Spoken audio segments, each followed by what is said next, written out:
കൂട്ടുകാരി, എല്ലാ കൂട്ടുകാർക്കും മിഠായി കഥകളിലേക്ക് സ്വാഗതം. ഒരു അണ്ണാന്റെ കഥ കേട്ടാലോ? കഥയുടെ പേര് സിംഹത്തിന്റെ തയ്യൽക്കാരൻ. അവതരിപ്പിക്കുന്നത് മനോജ് കുമാർ പുളയ്ക്കൽ. സിംഹത്തിന് തൻ്റെ പഴയ സിംഹാസനത്തിൽ ഇരിക്കാൻ ഒരു പുതിയ കുഷ്യൻ തയ്പ്പിക്കണം. ഈ ആഗ്രഹം തോന്നിയ സിംഹം കാട്ടിലെ തയ്യൽക്കാരനായ അണ്ണാനെ വിളിപ്പിച്ചു.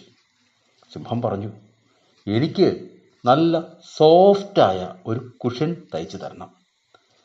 നാളെ തന്നെ അത് ഇവിടെ എത്തിക്കണം. ഇല്ലെങ്കിൽ നിന്നെ ഞാൻ അത്താഴമാക്കും. അണ്ണാൻ പേടിയോടെ ചോദിച്ചു, അളവെടുക്കാൻ അങ്ങയുടെ അടുത്തേക്ക് വരാൻ എനിക്ക് പേടിയാകുന്നു രാജാവേ. സിംഹം ദേഷ്യപ്പെട്ടു. അളവെടുക്കാതെ നീ എങ്ങനെ തയ്ക്കും?